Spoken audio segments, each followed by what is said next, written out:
Assalamualaikum warahmatullahi wabarakatuh. Sebelumnya, terima kasih atas kesempatan yang telah diberikan kepada kelompok kami untuk mempresentasikan hasil diskusi kami mengenai Gout disease atau penyakit tirai.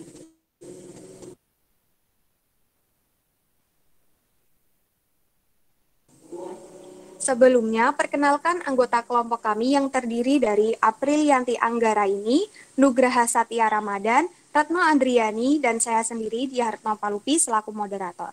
Untuk presentasi materi, saya serahkan kepada Aprilianti dan Nugraha selaku anggota yang bertugas. Untuk waktu dan layar, saya persilahkan.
Yo, kok saya nggak dengar suaranya?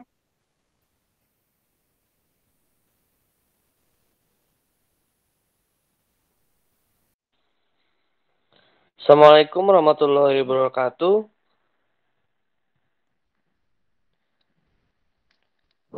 Gout disease Waalaikumsalam. atau artritis gout merupakan bentuk artritis inflamatorik yang terjadi pada seorang dengan kadar asam urat dalam darah tinggi, yaitu hasil reaksi Riskesdas tahun 2013 menunjukkan prevalensi penyakit arteritis gout terjadi pada usia 55 sampai dengan 64 sebesar 45%. Dan pada usia 65 sampai 74 sekitar 51,9%. Dan pada usia kurang kurang lebih di bawah 75 tahun sebesar 54,8%. Gout disease arthritis gout merupakan bentuk artritis inflamatorik yang terjadi pada individu dengan kadar asam urat darah yang tinggi. Asam urat ini membentuk kristal dengan membentuk seperti jarum di sendi. Akibatnya, kondisi ini dapat menyebabkan serangan gout yang sangat nyeri disertai kemerahan, bengkak, dan hangat di area tersebut.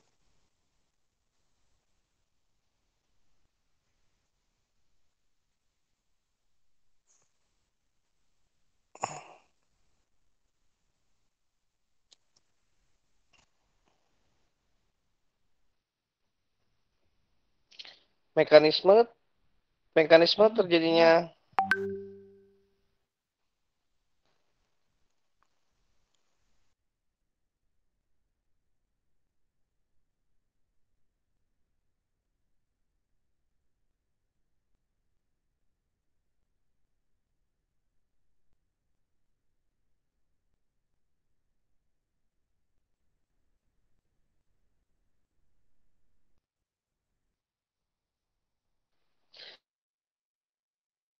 mekanisme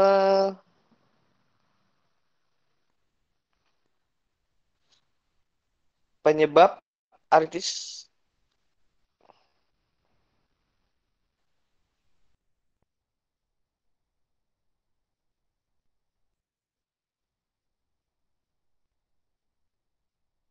Mohon maaf sebelumnya karena saya sepertinya sedang mengalami gangguan jaringan.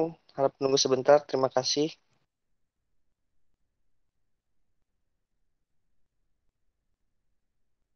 Siap.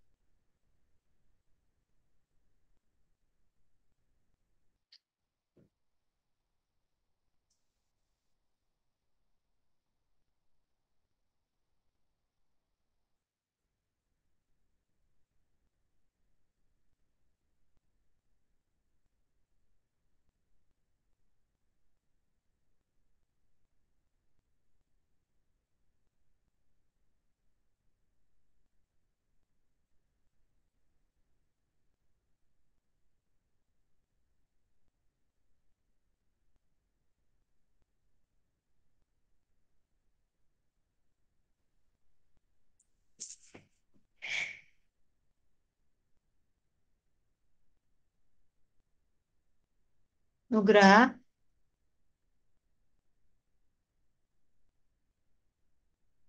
Ya Bu, bentar Bu. Lagi di anu slide-nya. oke.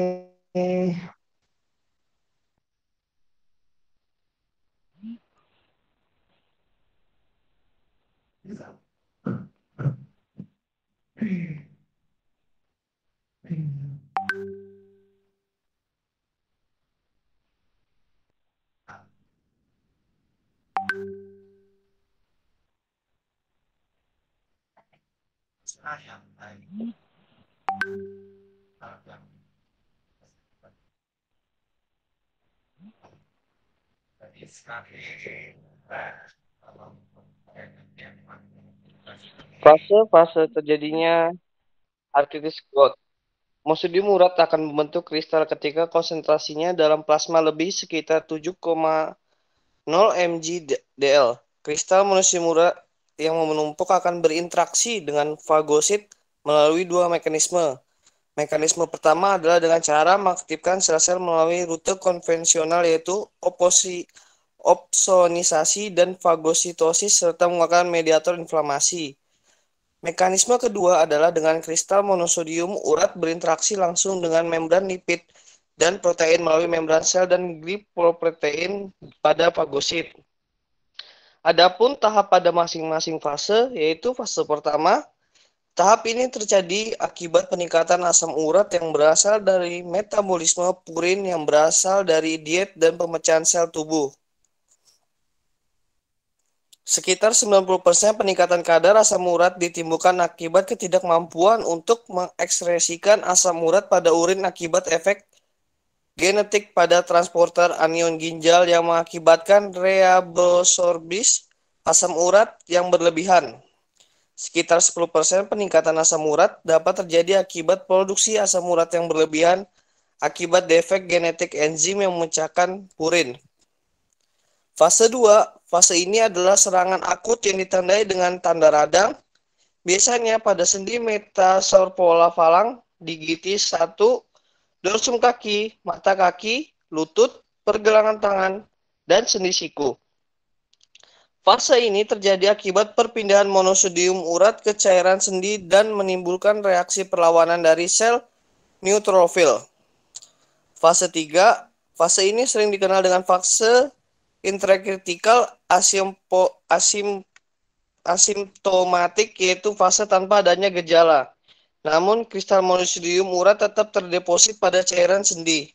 Keadaan ini dapat berlangsung sampai 10 tahun. Tanpa penanganan asam urat yang baik, dapat menimbulkan serangan akut yang berulang akibat beberapa pencetus seperti trauma lokal, diet tinggi purin, stres, dan pemakaian diuretik. Fase 4. Fase ini adalah fase artritis gout kronik yang ditandai dengan munculnya tofus, deposit monosodium urat pada beberapa sendi namun tanpa ada radang. Topus ini dapat pecah sendiri dan sering menimbulkan infeksi sekunder. Pada fase ini sering terjadi kerusakan sendi, gangguan fungsi ginjal, dan gangguan kardiovaskuler.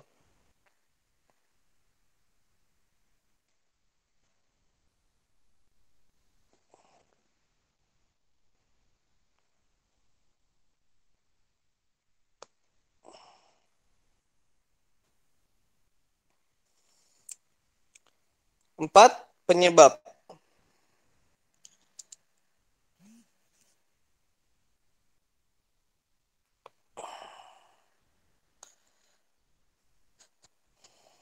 Arthritis gout terjadi ketika kristal urat menumpuk di sendi. Kondisi ini menyebabkan peradangan dan rasa sakit yang hebat dari serangan asam urat. Kristal urat dapat terbentuk ketika seseorang memiliki kadar asam urat yang tinggi dalam darah. Tubuh menghasilkan asam urat ketika memecah purin, yakni zat yang ditemukan secara alami di dalam tubuh. Purin juga ditemukan pada makanan tertentu seperti steak, daging, organ, dan makanan laut. Makanan lain juga mempromosikan kadar asam urat yang lebih tinggi, seperti minuman beralkohol, terutama bir, dan minuman yang dimaniskan dengan gula buah, fruktosa. Biasanya asam urat larut dalam darah dan melewati ginjal ke dalam urin. Namun, kadang-kadang tubuh memproduksi terlalu banyak asam urat atau ginjal mengeluarkan terlalu sedikit asam urat. Ketika ini terjadi, asam urat dapat menumpuk, membentuk kristal urat yang tajam dan membutuhkan seperti urat di jaringan sendi atau sekitarnya yang menyebabkan rasa sakit, peradangan, dan pembengkakan. Untuk selanjutnya dipresentasikan oleh teman saya. Terima kasih.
Oke, lanjut.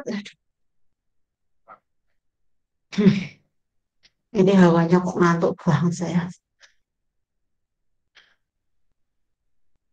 Halo, halo.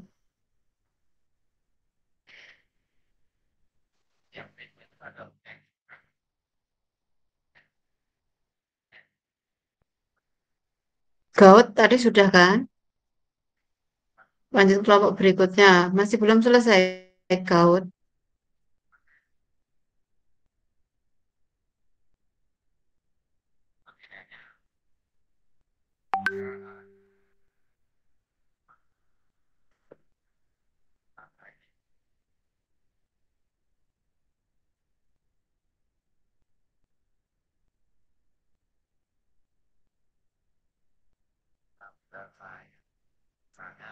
Baik, selanjutnya ada tim yang bergabung di Yang pertama ada kesemutan dan linu, lalu ada ruam kemerahan atau bengkak, lalu ada demam, lalu ada detak jantung cepat, menggigil, serta rasa nyeri saat pagi atau malam hari. Slide selanjutnya.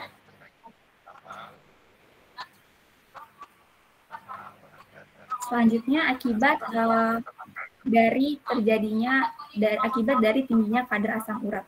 Yang pertama ada kerusakan sendi. Kerusakan sendi yang disebabkan tingginya asam urat dapat terjadi di tangan maupun di kaki. Kerusakan tersebut terjadi karena asam urat menumpuk di dalam sendi dan menjadi kristal yang mengganggu sendi. Sendi yang tertutup kristal asam urat menyebabkan jari, tangan maupun kaki menjadi kaku dan bengkok tidak berasa. Namun yang ditakuti penderita bukan bengkoknya, melainkan rasa sakit yang berkepanjangan. Lalu yang kedua adalah terbentuk topi. Topi ini adalah timbunan kristal monosidium urat monohidra yang berada di sekitar persendian yang sering mengalami serangan akut atau timbul di sekitar tulang rawan sendi, sinovial, bursa, atau tendon. Lalu yang ketiga ada penyakit jantung. Nah, kadar asam urat yang tinggi dapat menimbulkan gangguan jantung. Bila penumpukan asam urat terjadi di pembuluh darah arteri, maka akan mengganggu kerja jantung. Penumpukan asam urat yang terlalu lama dapat menyebabkan pembengkakan vertikal kiri pada jantung. Lalu yang terakhir ada batu ginjal. Tingginya kadar asam urat yang terkandung dalam darah menimbulkan batu ginjal. Batu ginjal terbentuk dari beberapa zat yang disaring dalam ginjal. Bila zat tersebut mengendap pada ginjal dan tidak bisa keluar dari urin, maka akan membentuk batu ginjal. Batu ginjal yang terbentuk diberi nama sesuai dengan bahan pembuat batu tersebut. Batu ginjal yang terbentuk dari asam urat disebut batu asam urat. Slide selanjutnya. Lalu yang terakhir ada pencegahan dan terapi. Yang pertama adalah minum banyak cairan agar tubuh terhidrasi dengan baik. Lalu yang kedua ada hindari untuk mengkonsumsi minuman beralkohol. Karena berdasarkan penelitian, resiko gejala asam urat bisa meningkat karena konsumsi bir yang berlebih, terutama pada pria. Lalu yang ketiga ada konsumsi protein rendah lemak, susu rendah lemak, dan kacang-kacangan. Produk susu rendah lemak sebenarnya memiliki efek perlindungan terhadap asam urat, adalah sumber protein terbaik. Lalu ada batasi asupan daging dan unggas. Yang kelima ada pertahankan berat badan yang ideal. Menurunkan berat badan dapat menurunkan kadar asam urat dalam tubuh. Namun hindari penurunan berat badan cepat atau karena cepat hal itu dapat meningkatkan kadar asam urat untuk sementara. Lalu rutin berolahraga.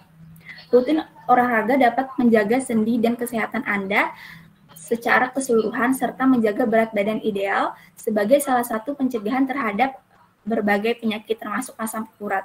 Untuk menurunkan risiko penyakit asam urat, kita dapat melakukan olahraga secara rutin dan teratur selama 30 menit selama 5 hari dalam seminggu. Anda bisa melakukan olahraga dengan intensif sehingga ringan hingga sedang. Lalu yang ketujuh adalah mengkonsumsi vitamin C.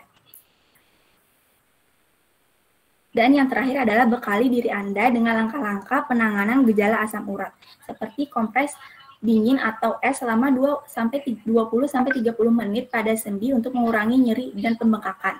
Angkat bagian tubuh yang terserang gejala, kemudian letakkan penyangga pada bagian bawah untuk membantu mengurangi pembengkakan, dan beristirahat untuk tetap rileks agar terhindar dari stres. Sekian, saya kembalikan kepada moderator. Baik, sekian atas presentasi dari kelompok kami. Bagi teman-teman yang ingin bertanya, menanggapi, ataupun memberikan kritik maupun saran, bisa disimpan terlebih dahulu. Saya akhiri presentasi kali ini. Terima kasih atas perhatian dan waktunya. Wassalamualaikum warahmatullahi wabarakatuh. Waalaikumsalam warahmatullahi wabarakatuh. Lanjut.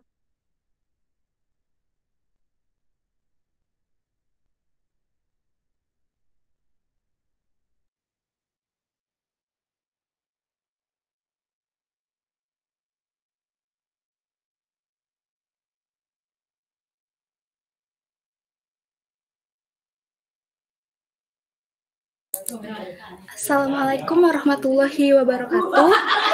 Yang terhormat Kimia Ibu Wahyuni, yang kami hormati teman-teman fisioterapi.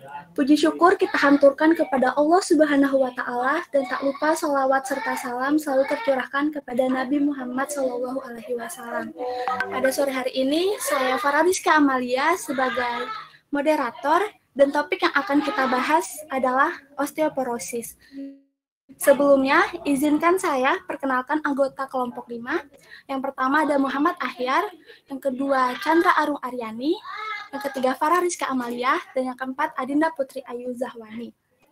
Rangkaian acara diskusi pada sore hari ini diantaranya pembukaan, penyampaian materi, sesi tanya jawab, feedback dari Ibu Wahyuni selaku dosen biokimia, dan penutup. Baik, sekarang saya akan membuka sesi penyampaian materi. Kepada para pemateri, saya persilahkan.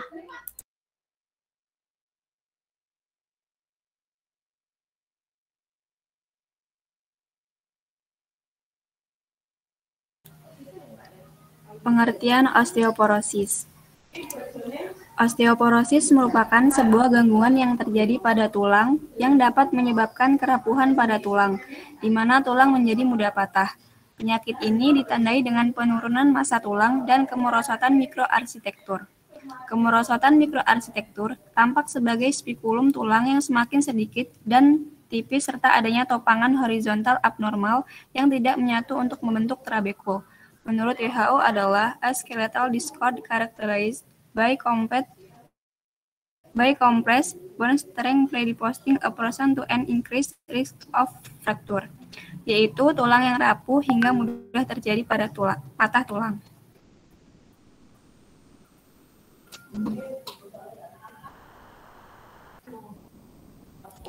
Mekanisme osteoporosis.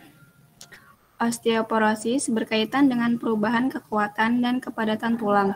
Pada keadaan normal, aktivitas sel osteoklas atau sel perusak tulang seimbang dengan aktivitas sel osteoblas atau sel pembentuk tulang. Namun, apabila telah terjadi ketidakseimbangan, di mana aktivitas sel osteoklas melebihi aktivitas sel osteoblas, maka akan menyebabkan terjadinya osteoporosis karena menurunnya massa tulang. Hal ini dapat dipengaruhi oleh defisiensi estrogen, asupan makanan, stres mekanik, gen, dan usia.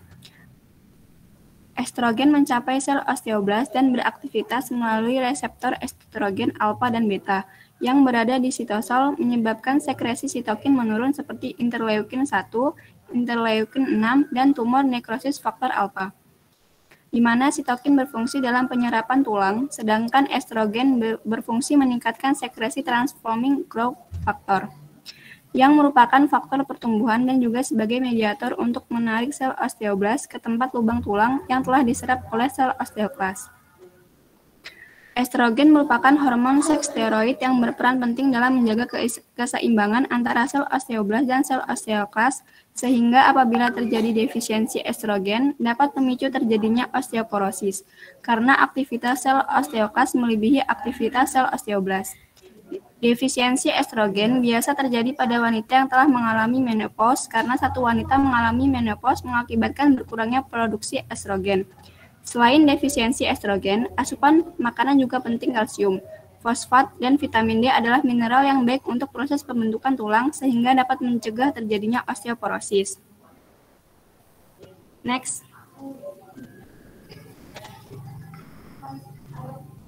Penyebab osteoporosis. Penyebab osteoporosis bersifat multifaktor. Osteoporosis dibagi menjadi dua, yaitu osteoporosis primer dan sekunder.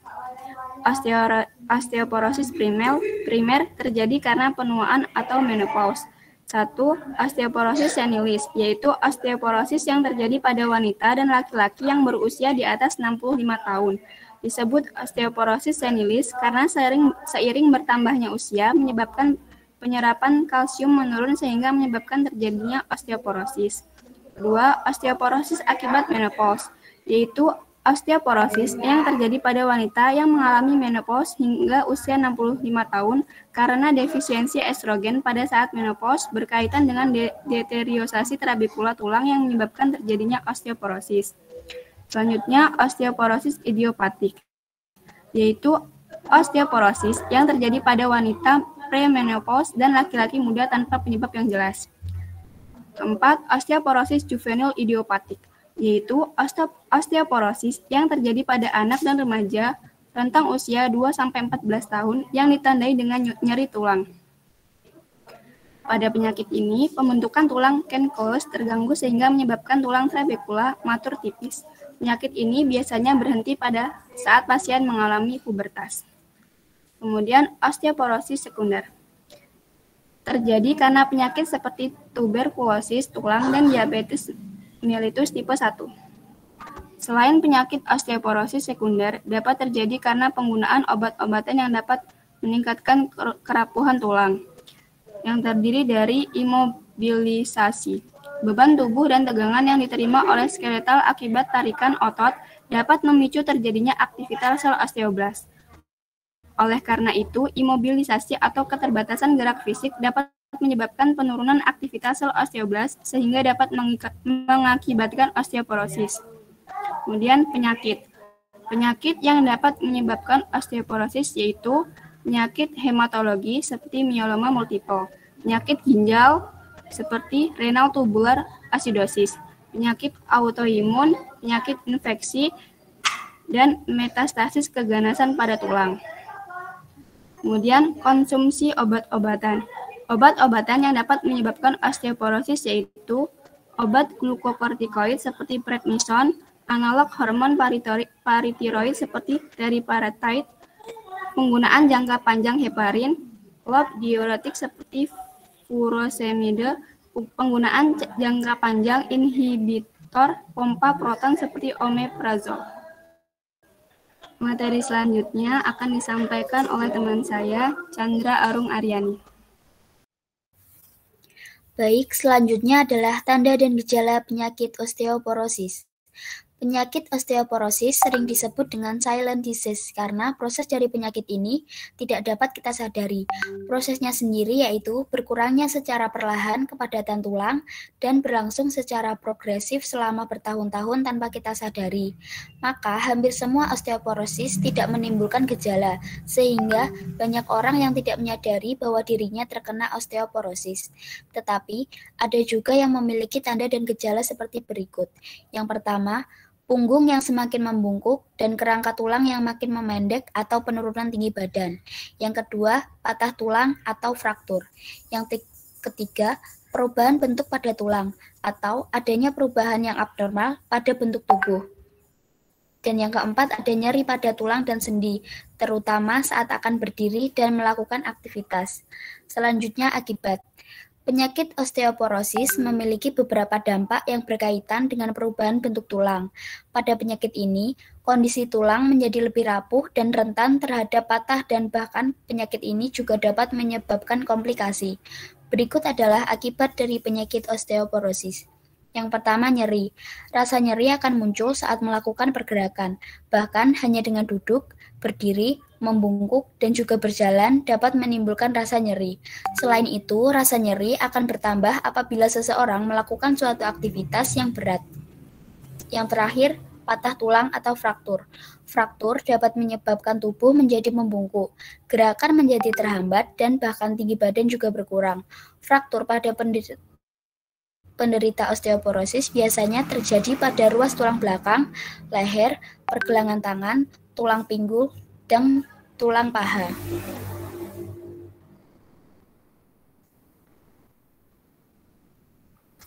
Selanjutnya, pencegahan dan terapi. Pencegahan osteoporosis agar tulang tetap sehat dan kuat. Yang pertama adalah berolahraga secara teratur. Berolahraga secara teratur merupakan salah satu dari berbagai macam cara untuk menghindari osteoporosis. Yang kedua, meningkatkan asupan kalsium. Dalam proses menjaga kesehatan tulang, kalsium sendiri memiliki peran yang sangat penting. Yang ketiga, mempertimbangkan suplemen kalsium. Apabila merasa kesulitan mengkonsumsi kalsium dari makanan sehat, suplemen kalsium dapat dipertimbangkan sebagai cara mencegah tulang keropos. Yang keempat, berjemur dan menjaga asupan vitamin D. Selain kalsium, vitamin D juga menjadi nutrisi vital dalam pencegahan tulang keropos. Yang keenam, berhenti merokok. Rokok memang tidak memberikan manfaat apapun dan dapat meningkatkan risiko osteoporosis. Rokok dapat memicu penurunan kepadatan tulang dan mengganggu dalam proses penyerapan kalsium. Yang ketujuh, mengurangi konsumsi alkohol. Konsumsi alkohol yang berlebih dikaitkan dengan peningkatan tulang keropos. Mengkonsumsi lebih dari 2 gelas minuman yang mengandung alkohol perharinya dapat mengganggu proses penyerapan kalsium pada tulang. Yang terakhir, membatasi atau menjauhi minuman bersoda. Agar terhindar dari osteoporosis, disarankan untuk membatasi atau menjauhi minuman bersoda, karena minuman bersoda mengandung fosfor. Kandungan fosfor yang berlebih dapat menghambat proses penyerapan kalsium oleh tubuh sehingga beresiko untuk mengganggu kesehatan tulang. Selanjutnya, kita masuk dalam terapi osteoporosis. Yang pertama, menggunakan obat bifosfonat. Obat ini dapat membantu memperlambat pengeroposan tulang di dalam tubuh. Obat ini dapat digunakan baik oleh laki-laki maupun perempuan. Yang kedua, obat-obatan antibodi monoklonal. Obat-obatan ini dapat menjaga kepadatan tulang pasien osteoporosis. Obat ini juga dapat mengurangi risiko berbagai kerusakan tulang lainnya. Yang terakhir, ada terapi hormon. Jika pengeroposan terjadi karena rendahnya kadar suatu hormon, maka dokter akan menyarankan untuk melakukan terapi hormon. Terapi ini memiliki fungsi untuk meningkatkan kadar hormon yang rendah baik pada pria maupun wanita. Sekian presentasi dari kelompok kami, selanjutnya saya serahkan kepada moderator. Baik, selanjutnya sesi tanya jawab. Untuk teman-teman yang ingin bertanya, memberikan tanggapan, saran maupun kritik, mohon untuk disimpan terlebih dahulu dan disampaikan setelah presentasi kelompok 5 berakhir. Selanjutnya, sesi feedback dari Ibu Wahyuni selaku dosen mata kuliah biokimia. Kepada Ibu Wahyuni, saya persilakan. Lanjut saja, feedbacknya juga nanti. Telah kita lalui segala rangkaian acara diskusi pada sore hari ini. Semoga apa yang telah disampaikan dapat bermanfaat bagi kita semua. Terima kasih atas segala perhatian dan mohon maaf atas segala kesalahan. Wassalamualaikum warahmatullahi wabarakatuh. Waalaikumsalam warahmatullahi.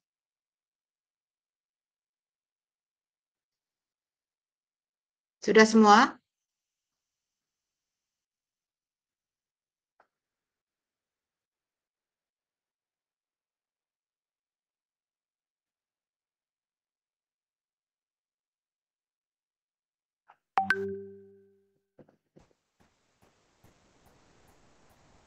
Ibu. Alfi, masih ada yang belum presentasi? Masih 3 kelompok, Ibu. Masih 3. Mau diselesaikan sekarang apa mau ditunda minggu depan?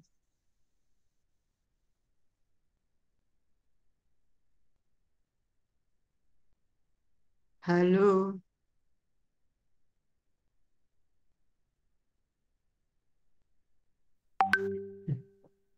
Ini pada ngantuk semua apa enggak?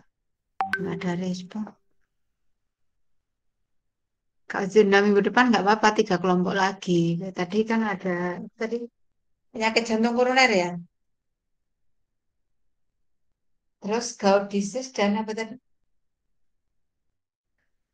Hari ini tadi presentasinya apa saja? Kok saya agak lupa. Osteoporosis, jantung Oke. koroner, Dan kira ya. Oke. Yang terakhir malah lupa. Osteoporosis padahal baru diem yang presentasi. Oke ya, jadi tadi ada 3 kelompok yang presentasi penyakit jantung koroner, kemudian gout disease dan osteoporosis ya. Ini 3 hal ini kayaknya memang nanti familiar dengan kita sebagai fisioterapis ya. Yang pertama penyakit jantung koroner. Meskipun ini yang sakit jantungnya, tetapi karena orang yang kena sakit jantung itu akan mempunyai keterbatasan dalam aktivitas fungsional dan yang bergelut di bidang movement and function itu adalah fisioterapi. Makanya memberikan latihan untuk orang yang mengalami rehabilitasi jantung itu adalah fisioterapi ya. Jadi nanti di semester berapa ya? 6 atau 7 atau 5 ya. Itu nanti Anda akan belajar tentang bagaimana manajemen atau bagaimana treatment dari sisi fisioterapi untuk memberikan aktivitas atau latihan pada orang yang sesudah mengalami sakit jantung ya. Sakit jantung itu maksudnya kok sesudah itu bagaimana ya. Jadi biasanya kalau di rumah sakit itu orang yang sakit jantung itu ada operasi, misalnya operasi pemasangan ring, misalnya seperti itu. Nah, nanti sesudah operasi itu bagaimana pemulihan, kemudian agar orang yang bersangkutan bisa beraktivitas kembali itu adalah tugas kita. Hanya saja nanti aktivitas itu ada standarnya sendiri. Jadi misalnya nanti berdasarkan apa yang disebut dengan New York Heart Association ya atau NIHA itu ya, NIHA berapa, nanti kriterianya ada NIHA, kemudian exercise yang boleh dilakukan itu seperti ini.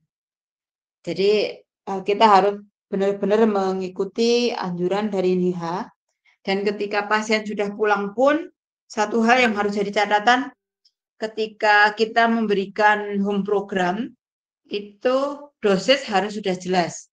Kenapa? Karena kalau nggak jelas nanti kalau pasiennya tiba-tiba ambruk di rumah, bingung nanti siapa yang akan mengurusi. Karena kalau orang sakit jantung itu memang apa ya, kalau dikatakan ya gawat gitu ya.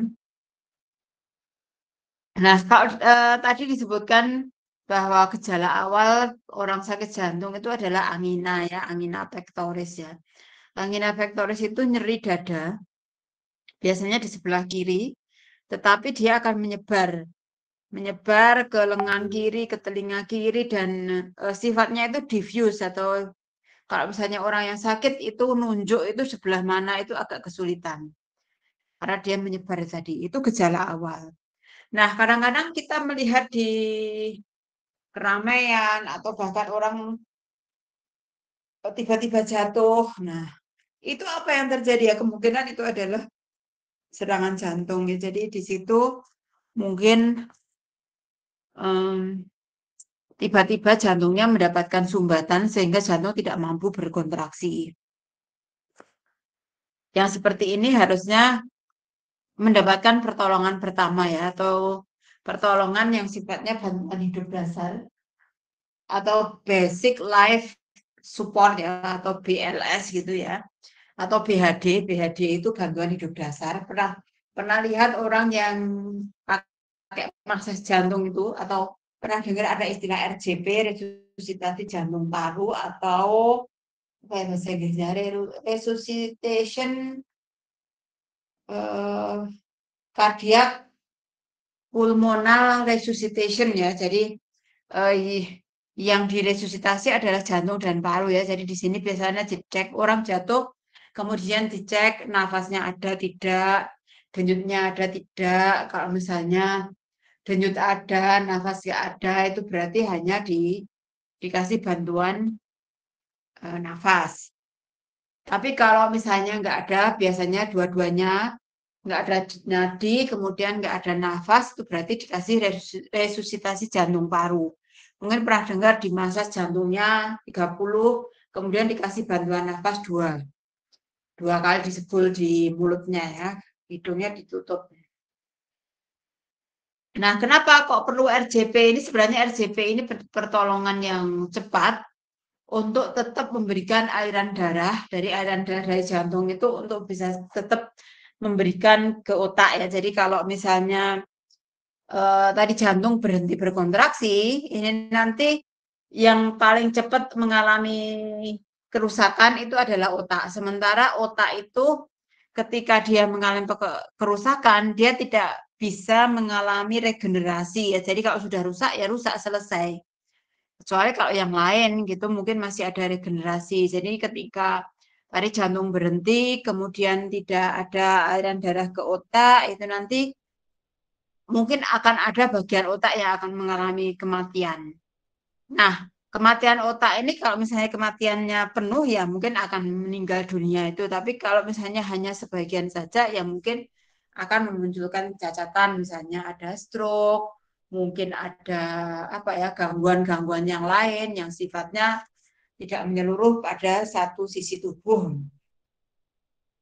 Nah, itu makanya setiap siswa, mahasiswa, dan tenaga kesehatan itu sebisa mungkin harus bisa melakukan bantuan hidup dasar. Jadi nanti kalau masuk rumah sakit itu satu hal yang harus dipelajari dan dikuasai adalah BHD. Hanya saja masyarakat awam kita itu belum diajari BHD itu ya. Jadi kalau misalnya orang jatuh itu ya kadang-kadang dibiarkan atau ditolong, tapi ditolongnya seadanya. Padahal mungkin nunggu transportasi sampai ke rumah sakit itu perlu waktu yang mungkin cukup lama. Dan kalau pertolongan pertama BHD itu maksimal 20 menit ya. Kalau lebih dari 20 menit ya mungkin tidak tertolong. Itu penyakit jantung koroner. Kemudian yang kedua tadi pirai ya, pirai atau gout ya. Mungkin pernah dengar ada istilah asam urat gitu ya. Nah, asam urat itu sebenarnya ada gangguan metabolisme dalam tubuh, yaitu purin dan pirimidin itu ya. Itu sebenarnya komponen yang membentuk asam nukleat atau di sini membentuk DNA, RNA gitu ya. Nah, ini ketika di metabolisme karena dia juga dibentuk oleh tubuh, kemudian ada asupan, kalau itu berlebihan, maka kelebihannya tadi bisa membentuk kristal-kristal asam urat yang menumpuk pada persendian. Nah, kristal-kristal ini ketika sendi itu digerakkan akan menimbulkan nyeri yang hebat. Makanya orang dengan asam urat itu biasanya kalau di kaki ya kakinya sangat panas dan mungkin terasa sangat nyeri gitu ya. Nah, ini nanti datangnya juga ke fisioterapi lah. Apa yang dilakukan? Mungkin ada obat seperti mengencerkan tadi ya asam urat tadi namanya allopurinol atau bahkan mungkin pertolongan yang cepat itu minum yang banyak sehingga harapannya dengan minum yang banyak tadi kristal-kristal urik asid tadi bisa mencair dan dibuang melalui urin. Nah, ini memang nanti mungkin banyak sekali kita jumpai di rumah sakit kondisi asam urat, bahkan mungkin di sekitar kita ya, tidak hanya di rumah sakit, kita sendiri kadang-kadang kalau kelebihan makan makanan yang mungkin kacang-kacangan itu ya bisa atau apa ya jeroan-jeroan itu bisa menyebabkan kelebihan asam urat.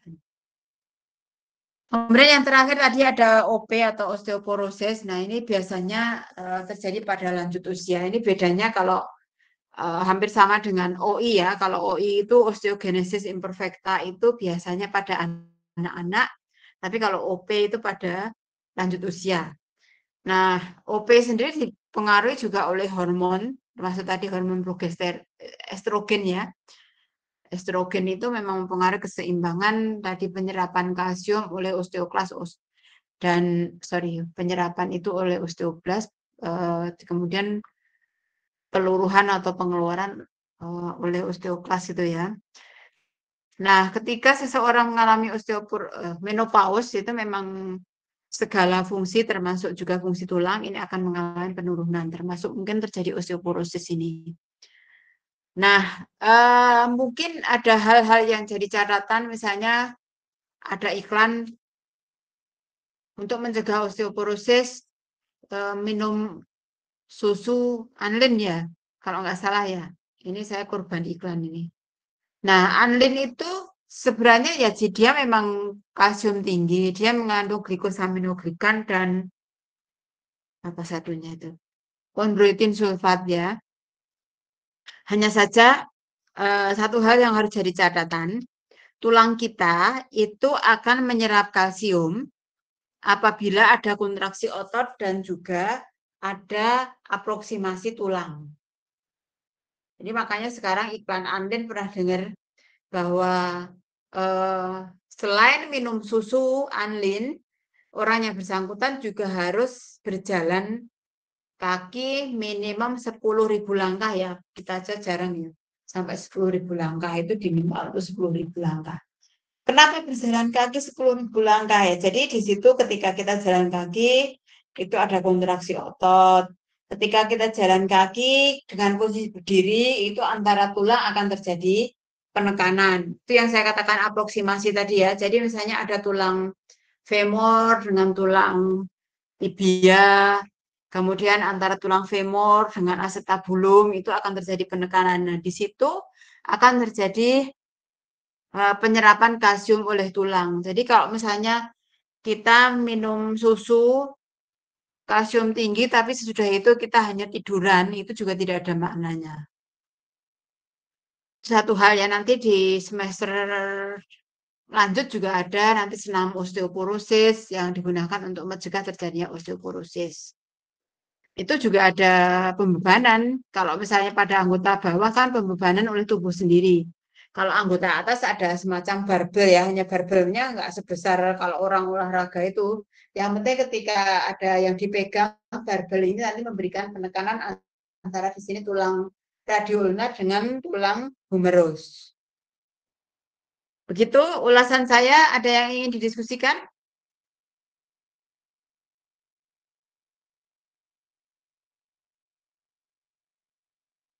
Kalau nggak ada, ini sudah jam 5 kurang. Oh, silahkan Ribuka.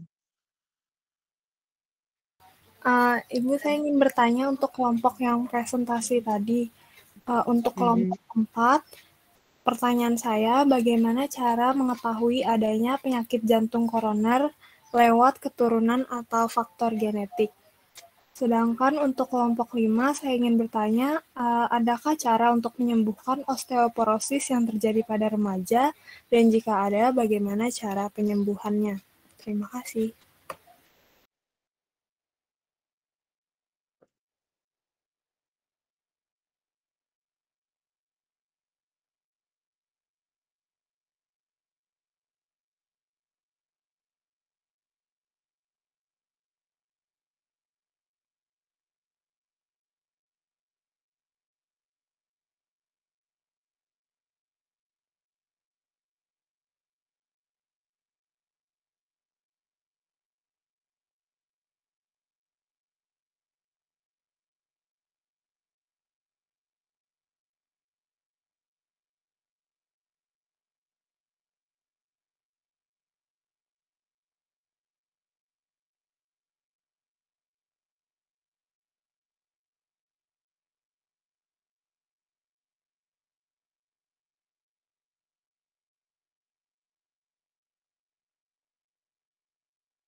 Mohon izin Ibu untuk menjawab pertanyaan dari Ripka.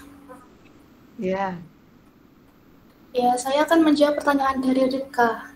Bagaimana cara mengetahui adanya penyakit jantung koroner lewat keturunan?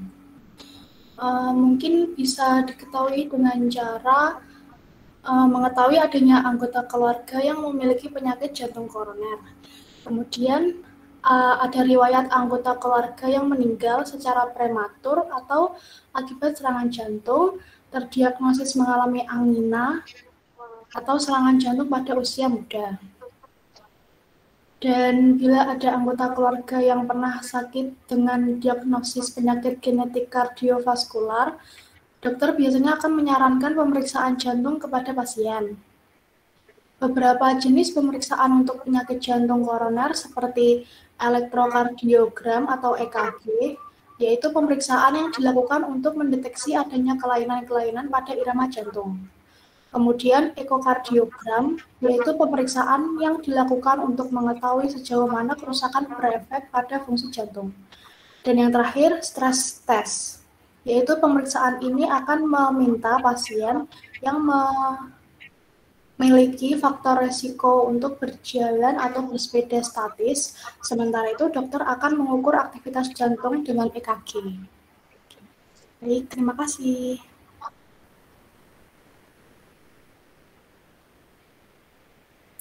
Sudah terjawab semua? Ripka? Iya, Ibu, untuk yang kelompok 4. Terima kasih untuk jawabannya. Saya izin menjawab pertanyaan Ripka, Bu, tentang osteoporosis.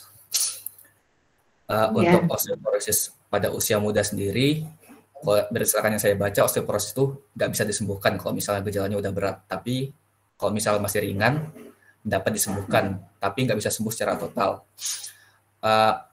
Yang saya baca itu ada cara pencegahannya. Untuk cara pencegahan osteoporosis pada usia muda sendiri itu ada banyak. Yang pertama, kita dapat melakukan olahraga, berjemur, mencukupi kebutuhan akan kalsium dan vitamin, dan tentunya menghindari dari merokok. Seperti itu.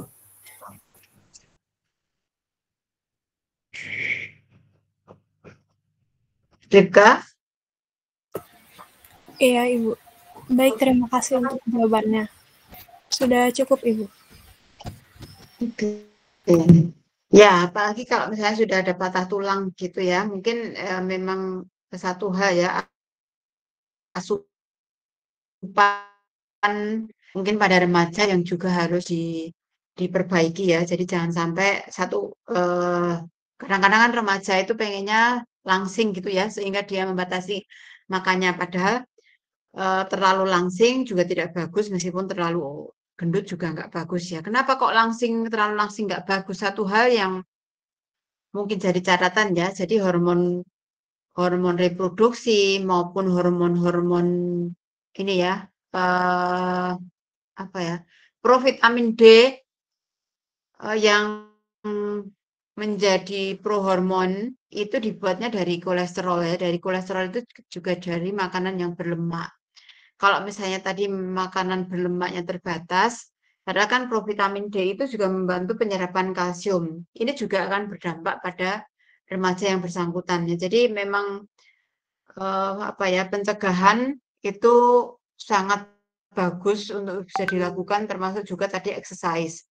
Meskipun tadi kalau sudah terjadi osteoporosis ya yang bisa dilakukan tadi mencukupi kebutuhan ya, meskipun itu belum tentu bisa memperbaiki, tetapi paling tidak itu agar tidak terjadi kecacatan yang lebih lanjut ya. Jadi sebenarnya kalau kita bicara pencegahan itu ada istilah pencegahan primer, sekunder, tersier gitu ya. Primer itu kalau belum terjadi sakit. Kalau sekunder itu sudah terjadi sakit, tetapi agar tidak terjadi sakit yang lebih lanjut lagi. Kemudian yang tersier itu sudah terjadi kecacatan, tapi jangan sampai cacat itu nanti berdampak ada cacatan yang lain. Satu contoh, misalnya kalau orang fraktur gitu, atau ini di sini osteoporosis gitu ya. Jadi sebenarnya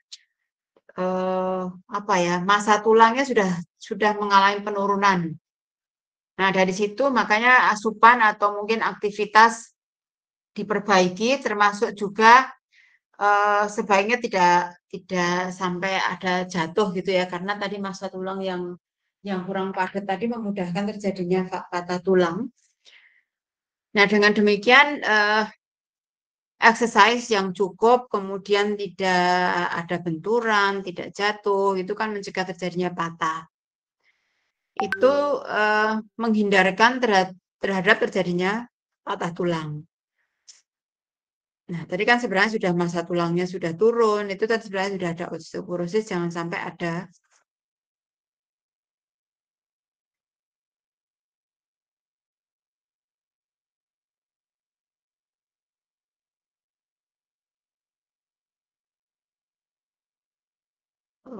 Sebenarnya lebih banyak kita lihat pada adanya gaya hidup ya. Kalau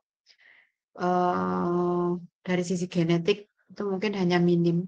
Mungkin misalnya kayak ada diabetes itu nanti dampak lanjutnya bisa terjadi penyakit jantung gitu ya. Tapi lebih banyak ke gaya hidup ya. Gaya hidup misalnya makanan yang tidak sehat, kemudian juga tidak pernah melakukan exercise. Nah, itu juga akan berdampak pada kita. Maka mari mulai melakukan exercise karena memang fisioterapi itu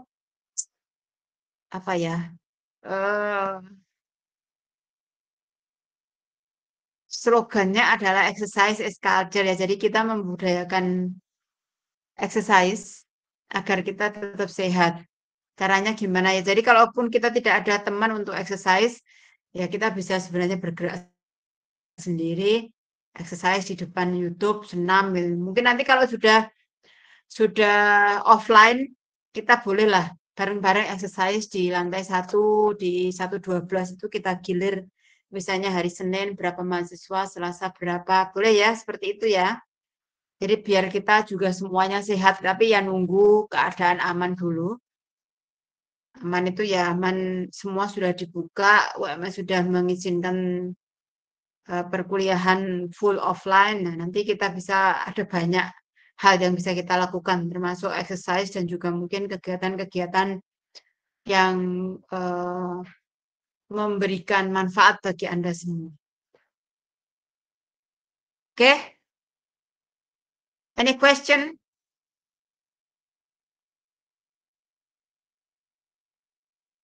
Kalau nggak ada, kita cukupkan. Minggu depan masih ketemu lagi untuk presentasi 3 kelompok lagi ya. Terima kasih, tetap semangat, tetap sehat. Assalamualaikum warahmatullahi wabarakatuh. Waalaikumsalam. Terima kasih, Bu. Terima kasih, Bu. Terima kasih, Bu. Sin keluar.